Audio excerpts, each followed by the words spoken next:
মামাইতো কৈছিলে আমাক, মামাও কৈছিল হাগ্ৰামা ছাৰকে আমি ভোট দিছোঁ। আজি ৩-৪ বছৰ পৰা যিমান দিনৰ পৰা BPFক আমি ভোট দিছিলোঁ, তেতিয়া ভোটৰ সময়তো কৈছিল আইমা 10জন সকলোৱে আমাক ভোটটো দিবি। BTCৰ আমি এটা পাতো লৰিব নিদিওঁ। এতিয়াতো BTCৰ পাত লৰিব নিদিয়া গাঁৱকে লৰাই আছে। তেনেহ'লে আমি কি কৰিম? ক'ত যাম? ল'ৰা ছোৱালীকেইটা এই স্কুলত দিছোঁ, এতিয়া আৰু মাটিৰ কাগজ বা যি কিছু আমাৰ একো নাই।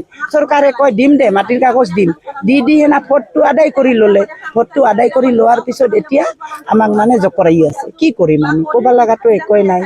চৰকাৰৰ ওপৰত দিও না যাবই পাৰি আছোঁ না কিবা কৰিয়ে আছোঁ। তেনেহ'লে আজি কৈ আছে এক কথা, কালি কৈ আছে এক কথা।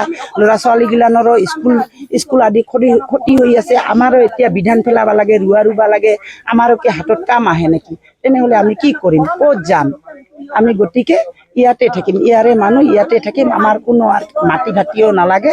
যিখিনি আমাৰ আছে আমাক এইখিনিতে সুখী শান্তিৰে থাকিব দিয়ক। লাগিলে আমাক চাউল নিদিয়ক, অৰুণোদয় নিদিয়ক, নুন তেল একো নালাগে আমাক। এইখিনিয়ে কথা, আমি ইয়াতে থাকিম। আমাৰ এইখিনিয়ে কথা।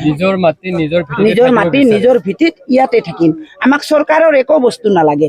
আমি নিজে উপাৰ্জন কৰিম, নিজে খাম, হাজিৰা কৰিম, মুজাৰা কৰিম, তাকে দি আমি চলিম। আমাৰ এই কথা।